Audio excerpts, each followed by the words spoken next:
Sendo apontada pela OMS, Organização Mundial de Saúde, como causador de mais de 8 milhões de mortes por ano e influenciando diretamente no aumento nos índices de leucemia mieloide aguda, câncer de estômago, faringe, laringe, traqueia, pulmão e entre muitos outros tipos de câncer, e dentre desses 8 milhões de mortes, 1,2 milhão são mortes do resultado do contato indireto deste hábito, o tabagismo.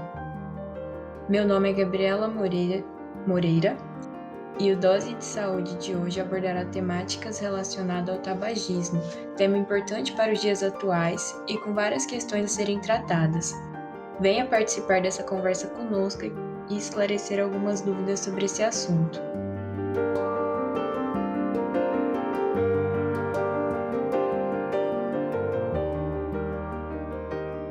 Bom, sendo um hábito antigo, o tabagismo ele vem se integrando na sociedade há anos, e com esse hábito veio também grandes malefícios, fazendo com que essa prática tenha chamado a atenção das pessoas. Com isso, a perda de saúde influenciada pelo tabagismo é constantemente debatida, principalmente o fato de se tal hábito realmente é necessário na vida de uma pessoa. E para que a gente compreenda tal debate em questão, é preciso primeiramente que entendamos o que é o tabagismo. Você pode explicar um pouco a respeito disso para nós, Emily? Então, Gabi, o tabagismo é um termo utilizado para aquelas pessoas que possuem dependência química à nicotina.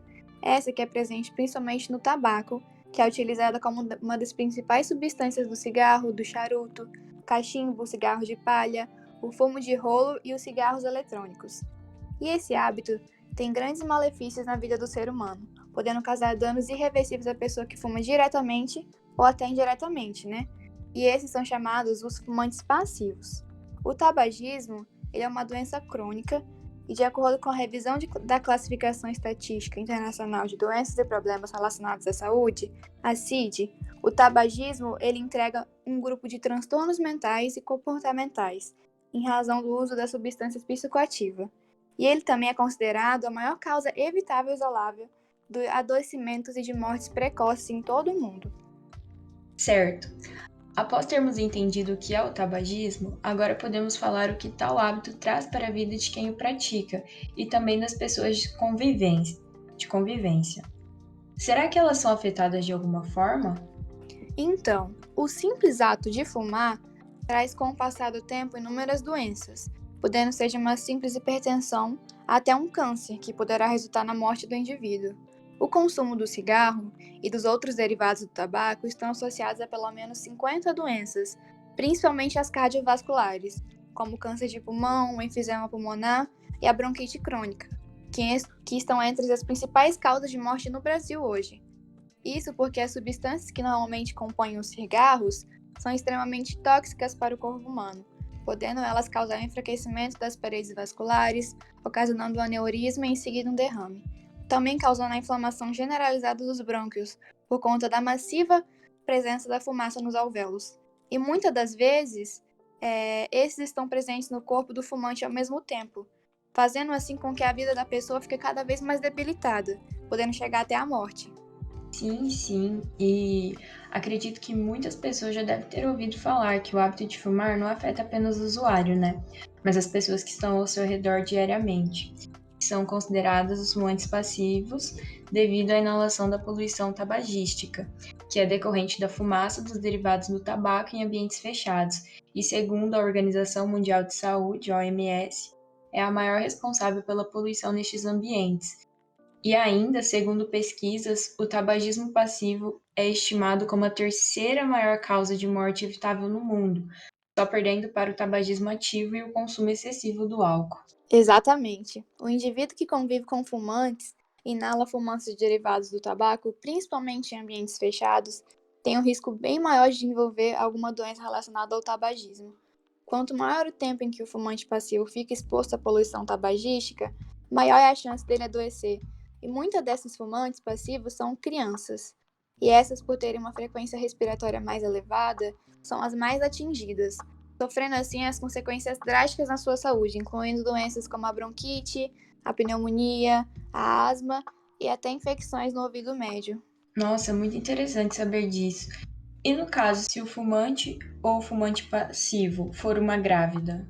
Bom, o hábito de fumar durante a gravidez está fora de cogitação, né? Trazendo sérios riscos para a gestante, como também aumentando o risco da mortalidade fetal e infantil, que se devem principalmente aos efeitos do monóxido de carbono e da nicotina sobre o feto. Alguns desses riscos são, por exemplo, abortos espontâneos, nascimentos prematuros, bebês de baixo peso, mortes fetais e de recém-nascidos, a gravidez ectópica e diversos outros problemas resultantes, né? Muito bem lembrado. E agora, fazendo uma comparação entre uma gestante que fuma com a que não fuma, a gestante fumante apresenta mais complicações durante o parto e tem o dobro de chances de ter um bebê de menor peso e comprimento. Ela fazendo uso de um único cigarro vai acelerar em poucos minutos os batimentos cardíacos do feto devido ao efeito da nicotina sobre seu aparelho cardiovascular.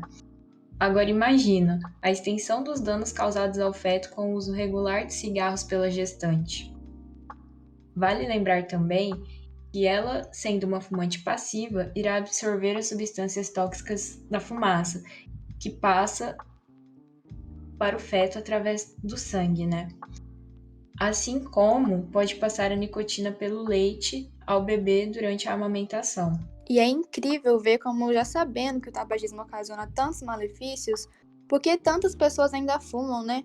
O que a gente tem visto muito também é que jovens estão adquirindo essa prática cada vez mais cedo. Então, antes da gente entrar nessa questão do porquê as pessoas fumam, é necessário entender a composição do cigarro, né? Que consiste em metais pesados como o chumbo e o cádmio, que acabam concentrando-se no fígado, rins e pulmões, tendo meia-vida de 10 a 30 anos, levando à perda de capacidade ventilatória dos pulmões, além de causar dispneia, enfisema, fibrose pulmonar, hipertensão, câncer nos pulmões, próstata, rins e estômago. Ainda encontramos o níquel e o arsênico, que armazenam-se no fígado e rins, coração, pulmões, ossos e dentes, resultando em gangrena dos pés, causando danos ao miocárdio. E por último, a nicotina, né, que é a principal causadora do vício e de câncer. Agora explicando especificamente a ação da nicotina, ela vai atuar diretamente no sistema nervoso central. Ela se liga a receptores neurais, que são responsáveis pelo circuito de recompensa do corpo humano, causando a liberação de dopamina, que é o hormônio da felicidade. E é com essa liberação hormonal que faz com que uma pessoa acabe por aderir ao tabagismo, pois o ato de fumar acaba por trazer uma sensação prazerosa de felicidade, sendo, na maioria dos casos, essas sensações que esse hábito traz que acaba por trazer uma sensação prazerosa de felicidade, sendo, na maioria dos casos, essas sensações que esse hábito traz que acabam por ser uma válvula de escape de suas angústias, ansiedade e estresse. O que a gente tem visto bastante em jovens, né?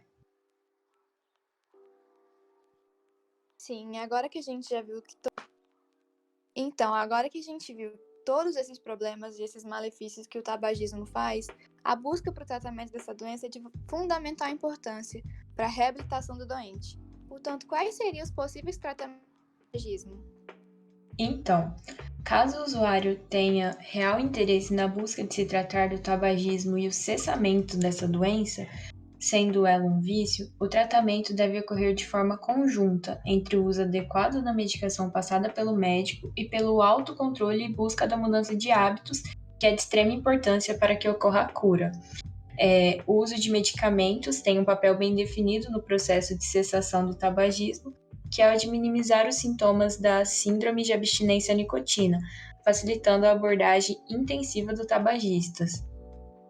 Eles ainda não devem ser utilizados isoladamente, e sim em associação com uma boa abordagem.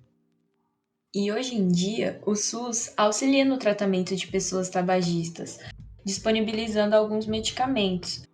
Esses medicamentos disponibilizados pelo Ministério da Saúde são a terapia de reposição de nicotina, que consiste em um adesivo transdérmico e goma de mascar, e o cloridrato de bupropiona. Nossa, é muito bacana saber disso, né? Porque a gente consegue ver quem tem realmente interesse em se tratar. pode contar com o auxílio do SUS, que todos tenham acesso. Então, após todo esse nosso bate-papo desse tema tão presente no nosso dia a dia, nosso episódio está chegando ao fim. Bom, pessoal, então agora a gente vai para o nosso quadro de perguntas. A primeira pergunta vem do @gui_contarte. Qual substância que compõe os cigarros, no geral, que é mais prejudicial ao corpo? Bom, nós vamos dar destaque em 3 substâncias que seriam as mais prejudiciais. A primeira seria a nicotina, que é a mais letal e que causa dependência química.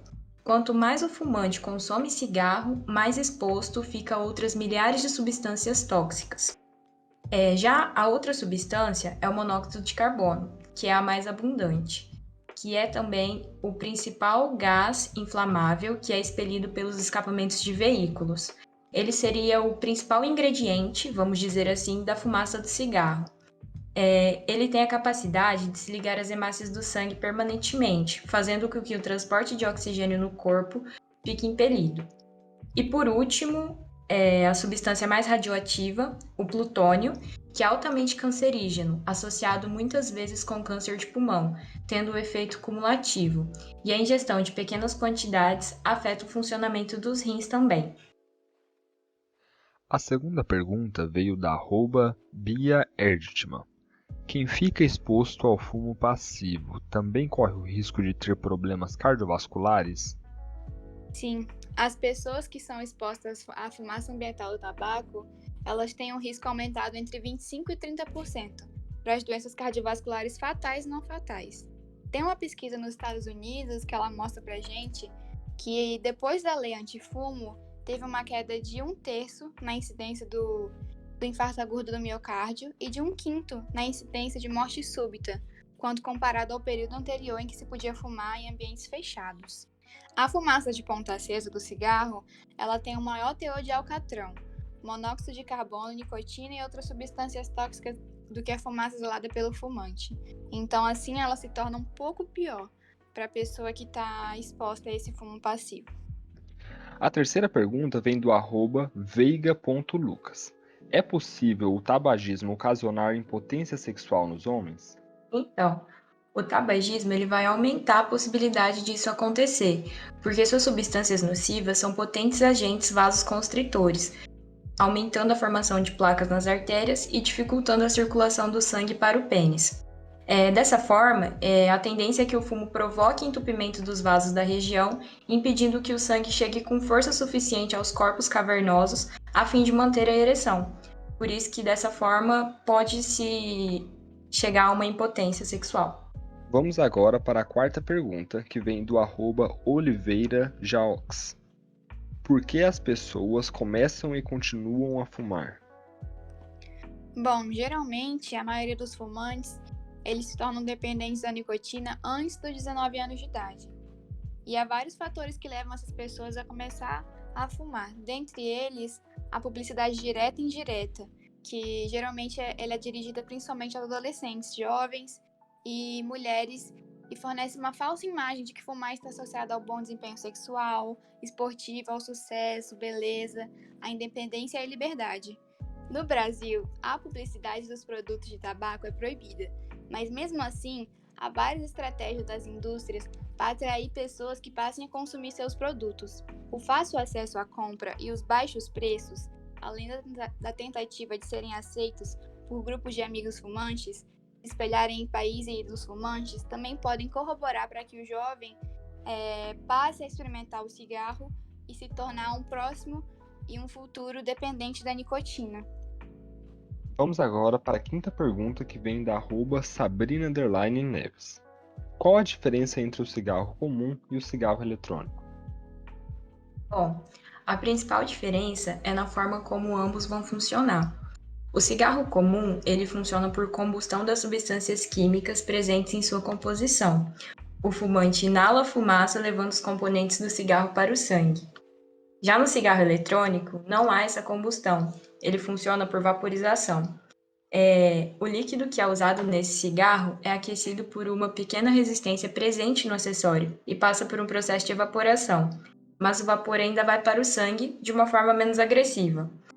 E a outra diferença está nas substâncias, Enquanto o cigarro comum possui mais de 4.720 substâncias nocivas à saúde, sendo aproximadamente 70 delas cancerígenas, a gente sempre dá destaque à nicotina, o alcatrão e o monóxido de carbono, que são os componentes mais conhecidos. Enquanto que, no cigarro eletrônico, a composição do seu vapor é basicamente propileno glicol, glicerina vegetal e essências alimentícias, que dão os sabores. E é válido lembrar que a nicotina também pode estar presente nesses cigarros eletrônicos, mas o seu uso é de forma opcional. Então, pessoal, agora realmente o nosso episódio está chegando ao fim. Muito obrigada, Vinícius, por fazer as perguntas pra gente. Muito obrigada por todo mundo que ouviu até aqui. E até o próximo episódio.